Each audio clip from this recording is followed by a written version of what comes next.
সপ্তম শ্রেণীর ছাত্রীদের আজকের ক্লাসে স্বাগতম। কেমন আছো মেয়েরা? আশা করি ভালো আছো। স্কুলের ওয়েবসাইটে বিভিন্ন বিষয়ের উপর প্রয়োজনীয় উপকরণ ইতিমধ্যে তোমরা পেয়েছো। আশা করি সেগুলো অনুশীলন করছো। আমি শম্পা বড়ুয়া, তোমাদের বাংলাদেশ ও বিশ্ব পরিচয় শিক্ষক, তোমাদের সাথেই আছি। আমরা আজ পড়ব বাংলাদেশ ও বিশ্ব পরিচয় বইটির সপ্তম অধ্যায়, অর্থাৎ বাংলাদেশের জলবায়ু। চলো দেখি এই অধ্যায়ে কোন কোন অংশ আজ আমরা পড়ব। পার্ট 1, বাংলাদেশের জলবায়ু প্রকৃতি। 2, বাংলাদেশের জলবায়ু পরিবর্তনের কারণ। এবং 3, ঘূর্ণিঝড়, জলোচ্ছ্বাস এবং বন্যা। অধ্যায়ের বাকি অংশগুলো আমরা পরবর্তী ক্লাসে আশা করি শেষ করতে পারব। আজকের ক্লাস শেষে বা এই পাঠগুলো শেষে আমরা যে বিষয়গুলো জানব সেগুলো হচ্ছে, প্রথমটি হচ্ছে আবহাওয়া জলবায়ুর প্রকৃত অর্থ জানব, বাংলাদেশের জলবায়ুর বৈশিষ্ট্যগুলো জানব, গ্লোবাল ওয়ার্মিং কি এবং এর কারণ ও প্রভাব সম্পর্কে বিস্তারিত জানব। এছাড়াও আমরা জানব বিভিন্ন প্রকার গ্রিনহাউস গ্যাসের নাম ও এগুলো কিভাবে পৃথিবীকে উত্তপ্ত করে।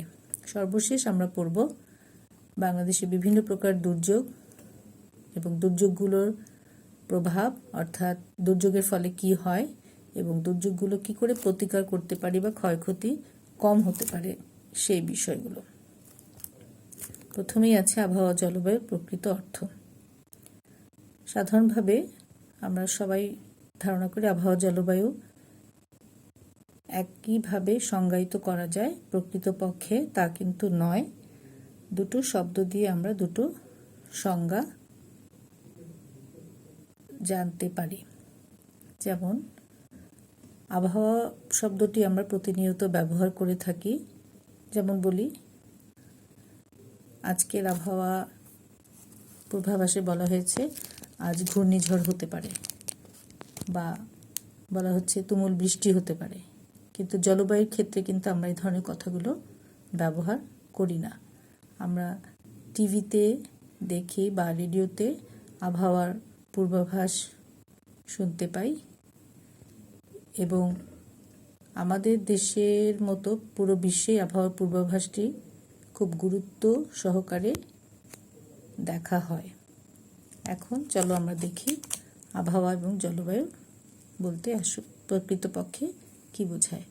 কোনো একটি অঞ্চলের একদিন বা কোনো বিশেষ সময়ের, অর্থাৎ দিনের কোনো বিশেষ সময়ে বাতাসের চাপ, আর্দ্রতার পরিমাপই হলো আবহাওয়া। আবহাওয়া প্রতিদিন বা ঘন্টায় ঘন্টায় বদলাতে পারে। হয়তো সকালে দেখলে একরকম, দুপুরে আবহাওয়া পাল্টে গেল। সকালে দিনটা শুরু হয়েছে খুব সুন্দর, রৌদ্রোজ্জ্বল একটি দিন, কিন্তু বেলা গড়াতেই দেখা গেল তুমুল বৃষ্টিপাত শুরু হয়েছে, এবং আবহাওয়ার পূর্বাভাসে হয়তো সেরকমই বলা ছিল। কিন্তু জলবায়ুর সংজ্ঞাতে কিন্তু আমরা সেই ধরনের বিষয় দেখছি না। কোনো অঞ্চলে 30 থেকে 40 বছরের গড় আবহাওয়াকে বলা হয় তার জলবায়ু।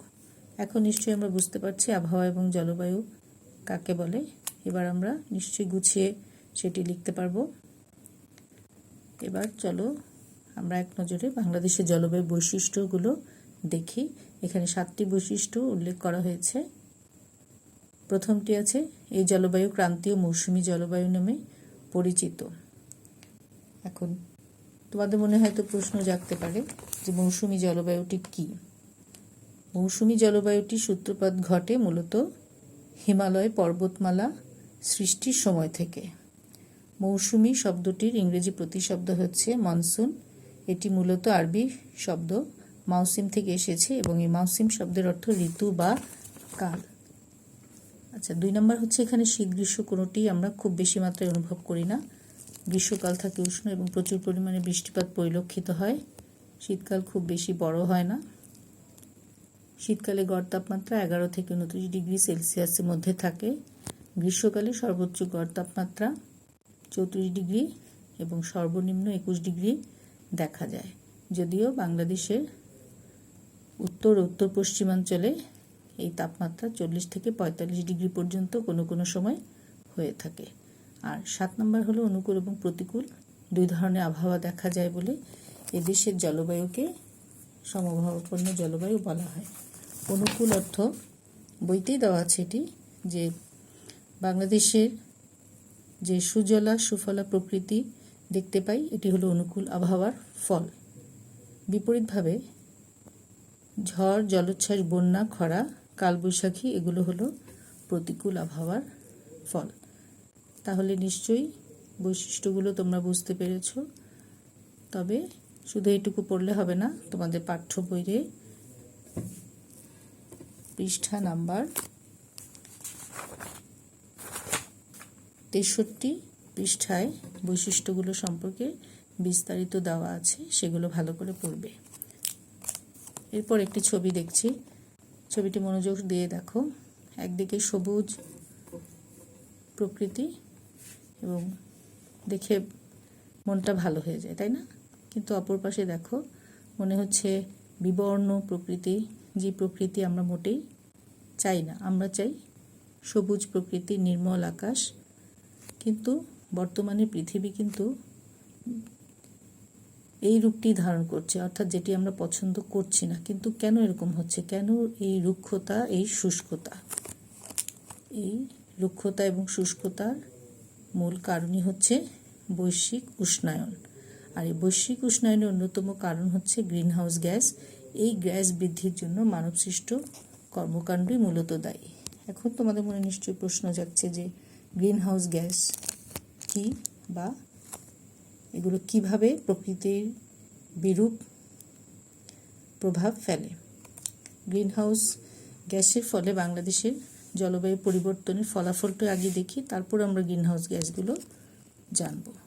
উষ্ণতা বেড়ে যাচ্ছে, বর্ষাকালে কম বৃষ্টিপাত হচ্ছে, শীতের যে সময় আসার কথা সে সময় না এসে দেরিতে আসছে, এবং শীতকাল বেশি দিন থাকছে না, এবং বিভিন্ন প্রাকৃতিক দুর্যোগ বেড়ে যাচ্ছে। যদিও প্রাকৃতিক দুর্যোগ হওয়া একটি স্বাভাবিক বিষয়, কিন্তু এটি রূপ পাল্টে যাচ্ছে দিন দিন। এখন আমরা দেখি গ্রিন হাউস গ্যাসগুলো কি। Carbon die oxide, methane, nitrous oxide এবং ক্লোরোফ্লোরোকার্বন। এই গ্যাসগুলোর মধ্যে শুধুমাত্র প্রাকৃতিক কারণ এগুলো বৃদ্ধির জন্য দায়ী সেটা কিন্তু বলা যাবে না। মানবসৃষ্ট কারণ বা এই গ্রিনহাউস গ্যাস সৃষ্টিতে মানুষ প্রত্যক্ষভাবে দায়ী। আমরা কিছু ছবির মাধ্যমে সেটি বুঝব। কলকারখানার ধোঁয়া, তাই না?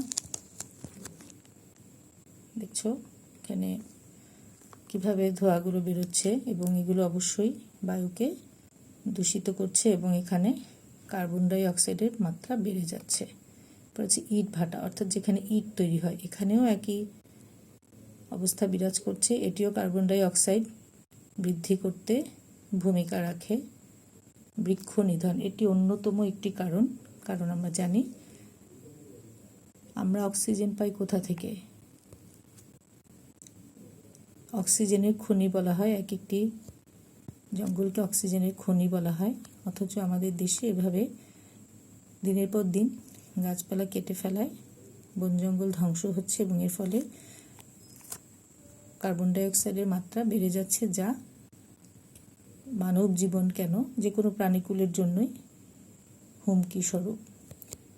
এবং গাছ কমে যাওয়ায় প্রকৃতিতে কার্বন ডাই অক্সাইড বেড়ে যাচ্ছে। এর ফলাফলস্বরূপ পুরো পৃথিবী ভয়াবহ উত্তপ্ত হয়ে যাচ্ছে, এবং জলবায়ুর যেই পরিবর্তনগুলো এর আগে আমরা দেখলাম এটিও হচ্ছে এই বৈশ্বিক উষ্ণায়নের কারণে। এই পর্যন্ত কি আশা করি বুঝেছ? আমার মনে হয় এই ক্লাসের সাথে সাথে তোমরা পাঠ্য বইটি দেখলে এটি ভালোভাবে আত্মস্থ করতে পারবে। এবার আমরা একটু বইয়ে ফিরে যাই। বইয়ের পৃষ্ঠা নং 65, ঘূর্ণিঝড় ও জলোচ্ছ্বাস।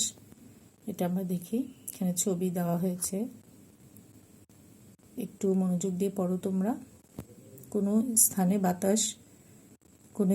বাতাসে তাপ অত্যধিক বৃদ্ধি পেলে সেখানকার বাতাস হালকা হয়ে উপরে উঠে যায়, ফলে সেখানে অঞ্চলে বাতাসের চাপ কমে যায়, ফলে নিম্নচাপ সৃষ্টি হয় এবং ওই নিম্নচাপ তখন আশেপাশের অঞ্চল থেকে ওইদিকে ছুটে আসে এবং এর ফলে বায়ুর এই প্রবল গতিকে বলে সাইক্লোন বা ঘূর্ণিঝড়।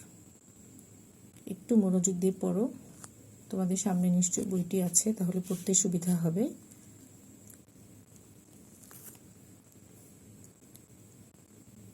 বাংলাদেশে প্রতি বছরই নানা রকম ঘূর্ণিঝড় এবং জলোচ্ছ্বাস হয়ে থাকে। এখানে দেখো ঘূর্ণিঝড় হলে প্রকৃতি কী রূপ ধারণ করে।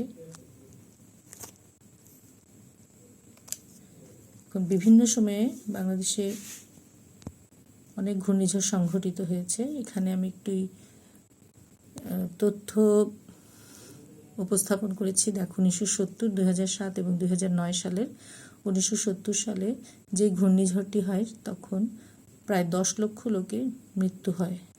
খুব ভয়াবহ, তাই না?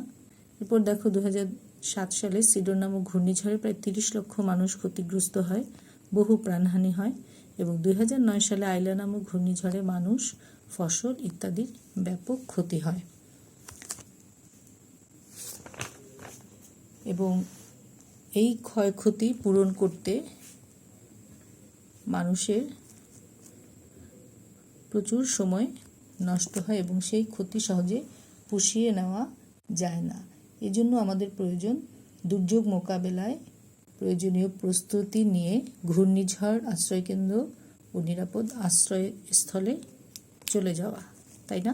এই দেখো ছবিটি, সাইক্লোন আশ্রয় কেন্দ্র দেওয়া হয়েছে এখানে। এটি সাধারণ আমরা যেই ভূমিতে বসবাস করি তার চেয়ে কিছুটা উঁচু স্থানে। কোনটা করব না, ক্রস চিহ্ন দেওয়া আছে দেখো। ঘূর্ণিঝড় সম্পূর্ণরূপে অতিক্রম না করা পর্যন্ত আশ্রয় কেন্দ্র ত্যাগ করব না।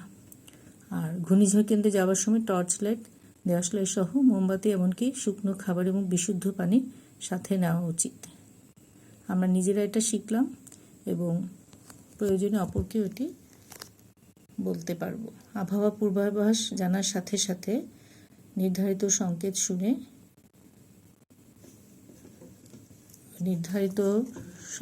শুনে উপকূলবর্তী এলাকার লোকজনকেই বিশেষ করে সাইক্লোন আশ্রয় কেন্দ্রে যেতে হবে।